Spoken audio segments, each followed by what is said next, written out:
Hi, this is Phil Hinton and welcome to a special behind the scenes look of what Panasonic are offering this year at CES 2019.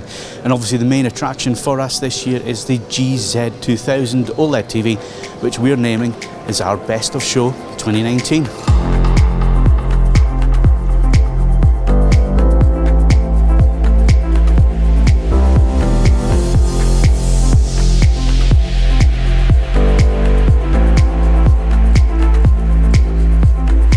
So one of the reasons the GZ2000 has won our TV of the Show award is the fact that it can do 3 of the main HDR formats. We've got HDR10 here, HDR10 Plus on the middle set, and Dolby Vision on the 55-inch at the end here.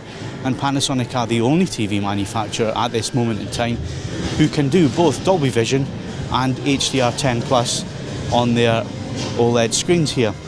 This is all thanks to the HCX Pro intelligent processor that's on board, and Panasonic have listened to the market and come up with a TV that does both Dolby Vision and HDR10 Plus. They're now HDR agnostic, so you can watch whichever is your favourite format or whatever format your particular UHD Blu-ray or content that you're streaming comes in. And there's quite a bit of content on both formats at the moment, with just HDR10 Plus lacking disc content at this moment in time, but we're sure that will come along very soon. So this is another plus point for the GZ2000, and that's the fact it does Dolby Atmos with the speakers built into the OLED panel. What we have here is a demonstration of the 2018 model with the dynamic blade speaker and the 2019 model with its unique approach to adding speakers for upwards firing, so they fire off the ceiling to give you that Dolby Atmos effect. What we found in this demonstration is that the sound is front heavy because obviously you have no rearward speakers, but the effect really is quite nice with the sound bouncing off the ceiling and back towards you to give you that sensation of having height speakers. We can't wait to get this into review and obviously try it out in our normal living room.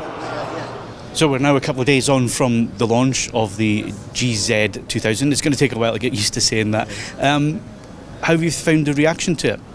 I mean, it's been really humbling, and I think the reaction from the likes of yourselves and from all of the forum members and the comments we've been getting has been better than we expected. So yeah, truly humbling, and that's really comes down to us listening to the feedback of the consumers, exactly the kind of products they want Panasonic to develop, and that really then gives us the motivation to go on and develop products like the GZ2000. So yeah, we're extremely happy with that. Now, there was a couple of things I wanted to pick up on that we said in the interview the other night, and people have asked for a little bit more clarification. First one was AI. You mentioned that there is picture AI in there, but also it is compatible with voice assistants. Yeah, so we'll continue to support both Google and Alexa integration as well, so that will be supported for 2019 on the GZ2000. And the other big question was HDMI 2.1. Obviously, it's not on board there, and some people were asking why that is the case. Well, HDMI 2.1 is such a huge specification. It covers many things, current technology as well as some future technology as well. High frame rate, it's really there to support 8K, etc., etc. So I think we're supporting the key functionalities that we feel are really relevant now for the performance of the TVs that we're going to be selling today, and that's where we do support things like dynamic metadata for HDR. We improve the latency as well, so for gaming there is an improvement which is coming from the 2.1 specification. So we're confident that we're incorporating the parts of that specification that are really required for today's needs. And ARC on the TV, is that just normal ARC or will it be the extended? That's normal ARC, and then obviously with the Dolby Atmos integration that you have on the GZ2000, then you will get the benefit of that next generation sound. Okay, and the final thing was lots of questions about, is this the only TV that Panasonic are releasing this year? Maybe a little bit of clarification on that one. It's absolutely not the only TV that we're going to be launching in 2019, so we'll have a full lineup and we'll be announcing all of that in the very near future. But no, there's many more models to come, I assure you. And when will we find out about pricing, availability and the other model numbers? These things are always fluid, and as we get a little bit closer to launch, we'll soon be announcing all of the pricing and specific launch timing information. Regarding models, the full lineup again will be announced in the very near future, so then you'll shortly see everything. And will that be around about February? Would that be accurate? Panasonic convention time normally is around February, so yeah, that's a reasonable guess from a very experienced person like yourself. So Panasonic have also announced two new Ultra HD Blu-ray players.